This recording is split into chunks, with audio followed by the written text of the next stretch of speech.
The live TV, सच सबसे आगे।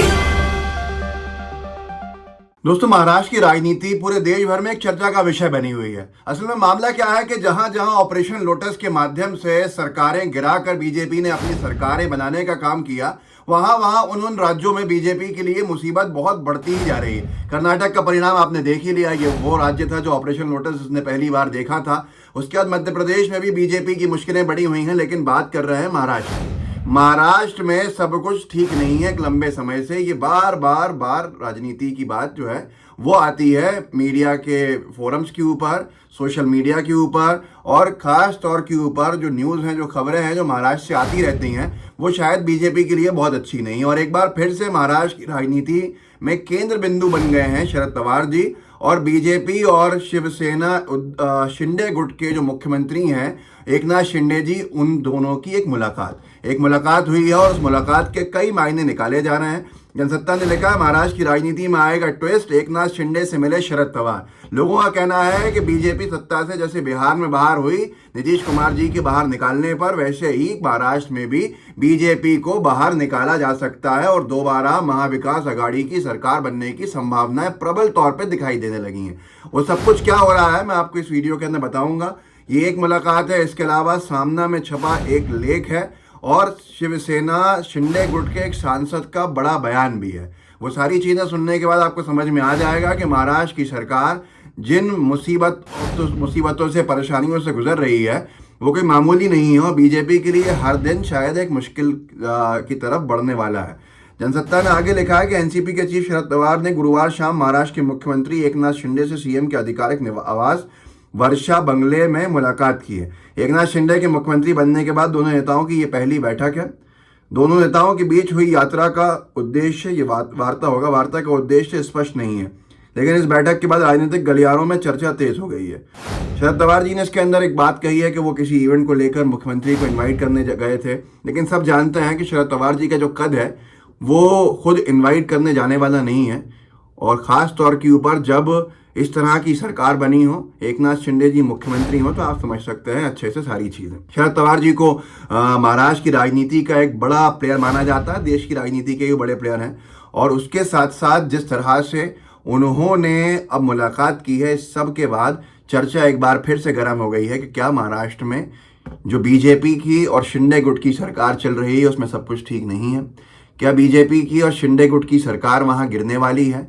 क्या शिंदे गुट का दोबारा विलय शिवसेना में होने वाला है, या शिंदे गुट चौथा प्लेयर बन के महाविकास आघाड़ी का हिस्सा बनने वाला है?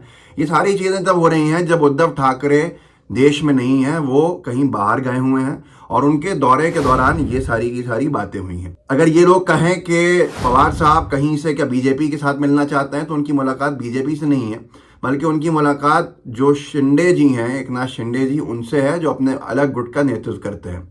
और दूसरी बात, वो वैसे भी विपक्षी एकता के लिए मीटिंग्स में हिस्सा ले रहे हैं जो कांग्रेस पार्टी के साथ उनका काम चल रहा है। अब मैं आपको आगे लेके जाता हूं कि कुछ दिन पहले क्या हुआ था कि आपको याद होगा कि एनसीपी, जब अजीत पवार जी की जो चर्चाएं गर्म हुई थी कि वो जाने वाले हैं, तो साफ तौर के ऊपर एकनाथ शिंदे के समर्थक जो विधायक मंत्री थे, उन्होंने साफ कह दिया था, जो एबीपी न्यूज़ ने छापा था, कि एकनाथ शिंदे की पार्टी की चेतावनी, अगर अजीत पवार एनसीपी नेताओं के साथ बीजेपी में आए तो वो गठबंधन से बाहर हो जाएंगे। अब यहाँ पर एक और चीज़ ये हुई है कि जो बीजेपी के एक सांसद हैं, बड़े सांसद हैं, उन्होंने ये बयान दिया है कि बीजेपी में जो हम शिंदे गुट के साथ हैं, ये अमर उजाला ने लिखा भी है, गजानन कीर्तिकार का बयान, कि उनका अपमान हो रहा है। जो शिंदे गुट के सांसदों ने एनडीए को समर्थन दिया है, उनको सही सम्मान नहीं मिल रहा है। अमर उजाला ने इसका सार लिखा है कि शिंदे की शिवसेना के सांसद गजानन कीर्तिकार ने कहा कि हम 13 सांसद एकनाथ शिंदे के साथ एनडीए में जुड़े हैं, हमें एनडीए के सहयोगी के तौर पर समझा जाए, हमारे काम पूरे किए जाने चाहिए। भाजपा की ओर से हमारे सांसदों के साथ सौतेला व्यवहार किया जा रहा है। अब ऐसे बयान के बाद राजनीति गर्म होनी थी, वो हो ही चुकी है। उन्होंने ये भी कहा उसके अंदर कि गठबंधन को लेकर विस्तार में लिखा है कि फूट की खबरें सामने आ रही हैं। सीएम एकनाथ शिंदे की शिवसेना के सांसद गजानन कीर्तिकर ने भाजपा पर सौतेला व्यवहार करने का आरोप भी लगाया और साफ तौर के ऊपर कह दिया कि हम, मतलब साफ है कि मंत्री नहीं बनाए गए हैं, सम्मान नहीं मिल रहा है। अब ये प्रेशर पॉलिटिक्स का हिस्सा होता है सारा का सारा। जिसके बाद अमर उजाला ने लिखा है कि महाराष्ट्र 22 विधायक 22 विधायक 9 सांसद शिंदे की शिवसेना छोड़ना चाहते हैं, उद्धव ठाकरे की पार्टी का बड़ा दावा। सामना में एक लेख लिखा है, उस लेख के बाद बहुत सारी चीज़ें जो हैं वो गर्मा गई हैं। जिस लेख में ये दावा किया गया है कि 22 विधायक और 9 सांसद शिंदे की शिवसेना छोड़ना चाहते हैं, और ये एक सबसे बड़ा दावा अब तक का महाराष्ट्र की राजनीति में हो रहा है। अगर ये साथ छोड़ रहे हैं तो बड़ा विषय खड़ा हो जाएगा कि सरकार बचेगी नहीं बचेगी, और जब ये 22 विधायक महाविकास अघाड़ी को समर्थन देंगे तो कितनी संभावनाएं बढ़ जाएंगी सरकार बनने की, इसका अंदाजा आप भी लगा सकते हैं और पोस्टर्स लगा ही रहे हैं।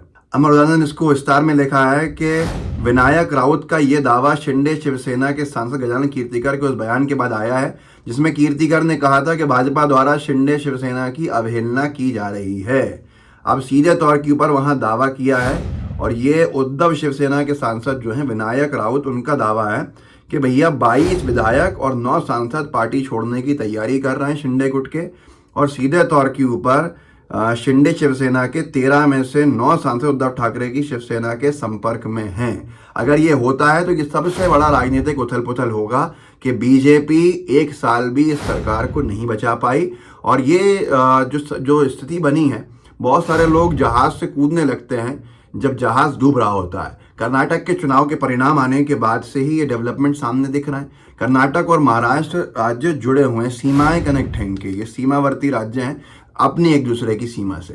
तो ये सीमा पे एक ही सीमा शेयर करते हैं, राज्य की सीमा, और उसके साथ इनका जो कोल्हापुर और बेलगाम वाला पट्टी है वो बहुत ज़्यादा इंटर कनेक्टेड भी मानी जाती है, जिसमें राजनीति बहुत एक दूसरे के साथ चलने वाली होती है, जिस पे लड़ाई भी चल रही है। अभी अमर उजाला ने लिखा है कि उद्धव शिवसेना का दावा, सांसदों का किया जा रहा तिरस्कार। सीधे तौर के ऊपर जो उद्धव शिवसेना गुट के सांसद हैं राउत जी, उन्होंने ये कहा है कि जो शिंदे गुट के सांसद हैं 13, उनको सम्मान नहीं मिल रहा है, उनको अपमानित किया जा रहा है, उनकी सुनी नहीं जा रही है, उनको फॉर ग्रांटेड लिया जा रहा है, और उनके काम भी नहीं हो रहे हैं। इस सबसे वो परेशान होके अब सीधे तौर के ऊपर शिंदे जी का साथ छोड़कर उद्धव ठाकरे जी के पास वापस लौटना चाहते हैं।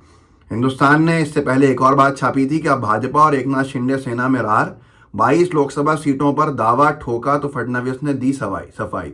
शिंदे गुट के जो पार्टी है, जो नेतृत्व है, उन्होंने 22 लोकसभा सीट की मांग कर दी कि ये तो हमें लड़ना चाहिए। इसको लेकर भी बीजेपी में एक सरफुटव्वल के हालात बनना स्वाभाविक है। तो इस वीडियो को आगे बढ़ाइएगा और लोगों को बताइएगा।